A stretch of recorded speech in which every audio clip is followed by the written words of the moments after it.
అందరికి జై శ్రీరామ్. ఇక హిందూ వ్యతిరేకులు, నాస్తికులు, అంబేద్కర్ బ్యాచ్, ఇంకా కమ్యూనిస్టోళ్ళు, లెఫ్టిస్ట్ వీళ్ళందరూ కూడా హిందూ ధర్మాన్ని తిట్టడానికి ప్రధానంగా ఉపయోగించుకునే ముఖ్యంగా ఒకే ఒక పాయింట్ పట్టుకొని హిందూ ధర్మాన్ని నిలదీస్తూ, నిందిస్తూ ఉంటారు. ఏంటి ఆ పాయింట్ అంటే కుల వివక్ష. హిందూ ధర్మంలో కుల వివక్ష ఉంది అని చెప్పి నెత్తి నోరు కొట్టుకుంటూ మన హిందూ ధర్మంలో లేని కుల వివక్ష ఉన్నట్టుగా ప్రచారం చేస్తూ మన హిందూ ధర్మాన్ని అవహేళన చేస్తూ మన హిందూ ధర్మాన్ని అవమానిస్తూ ఉంటారు. ఈ లెఫ్టిస్ట్ బ్యాచ్, కమ్యూనిస్టు, ఇక ఈ అంబేద్కర్ వాదులు, ఇక మానవత్వవాదులు చెప్పుకునే సో కాల్డ్ ఈ వీళ్ళందరూ. అంటే హిందూ ధర్మంలో శూద్రుని చాలా హీనంగా చూసా వాళ్ళని ఏ ఇంటికి రానివ్వలేదు. వాళ్ళు కూడా శూద్రుల ఇంటికి వెళ్ళలేదు. ఎందుకంటే హిందూ ధర్మశాస్త్రంలో మనుస్మృతిలో వాళ్ళ ఇంటికి వెళ్ళినా వాళ్ళు మన ఇంటికి వచ్చినా అదేదో పాపం అన్నట్టుగా అక్కడ ఏదో రాసిందని మ్యాక్స్ మూలై మిస్ఇంటర్ప్రిట్ చేసిన మనుస్మృతి చూసి చెప్తుంటారు.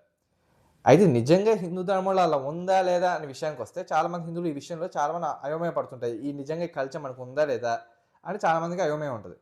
ఈ వీడియోతో మీ అందరికి క్లారిటీ వచ్చేస్తుంది. నిజంగా మన హిందూ ధర్మంలో శూద్రుల్ని అలా ఇంటికి రానివ్వడం, లేకపోతే శూద్రులు ఇంటికి వెళ్ళకూడదు అనేమైనా ఆచారం ఉందా, అలాంటి నియమం మన హిందూ ధర్మంలో ఉందా అంటే కంప్లీట్గా లేదు.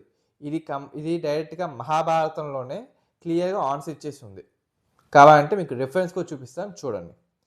మహాభారతం ఆది పర్వం 145వ అధ్యాయంలో మీకు ఈ రిఫరెన్స్ కనిపిస్తుంది. మీకు పేజ్ కూడా పెడతాను, చూడండి. జరుగుతున్న ఘట్టం ఏంటంటే పాండవులు వారణమత అనే ఒక ఊరికి వెళ్తారు. ఆ ఊళ్ళో అక్కడ ఉన్న ప్రజలందరినీ కలుస్తారు. ప్రజలు ఇంటికి వెళ్తారు. అక్కడ స్పెషల్గా చెప్తారు అన్ని వర్ణాల ఇంటికి వెళ్ళారు అని చెప్పి చెప్పడానికి ఒక శ్లోకం కూడా ఉంటుంది. మీ సరిగా 7వ శ్లోకం అక్కడ ఏం వస్తుందంటే చూడండి.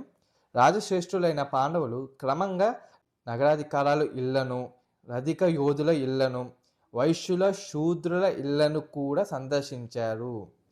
చూసా, శూద్రుల ఇంటికి కూడా పాండవులు సందర్శించారు అంటే వెళ్ళారు ఇంటికి. శూద్రుల ఇంటికి వెళ్ళారు క్షత్రియులైన వీళ్ళు.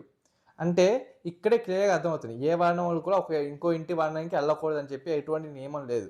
మనుస్మృతిలో ఏవైతే ఉందని చెప్పి ఏవైతే రిఫరెన్స్ చూపిస్తున్నా అదంతా మిస్ఇంటర్ప్రిటెడ్. ఒకళ్ళు నిజంగా ఉండుంటే పాండవులకి దమనం చేసిన వాళ్ళు ఎందుకు చేస్తారు? మహాభారతం క్లియర్గా రాస్తుంది వైశ్యులు, శూద్రులు అందరి ఇంటికి సందర్శించడానికి వెళ్ళారు అని క్లియర్గా ఉంది. మీకు కారణం చూసుకోండి. సో హిందూ ధర్మంలో ఎక్కడ కూడా కుల వివక్ష లేదు. శూద్రుల్ని వాళ్ళ ఇంటికి రాకూడదు, వాళ్ళ ఇంటికి మనం వెళ్ళకూడదు అని ఎటువంటి నియమాలు లేవు. ఎవరైనా ఉందని చెప్పి ఏమైనా రిఫరెన్స్ చూపిస్తే అది మిస్ఇంటర్ప్రిటెడ్ అని చెప్పి అది పక్కకు తీసేయండి. మహాభారతం క్లియర్గా ఉంది, మీకు రిఫరెన్స్ కూడా చూపించా. ఎవరైనా అడిగితే కూడా ఇదే సమాధానం చెప్పండి. మీకు చెప్పడం ఇబ్బంది అనిపిస్తే నా వీడియో చూపించండి. హరే కృష్ణ.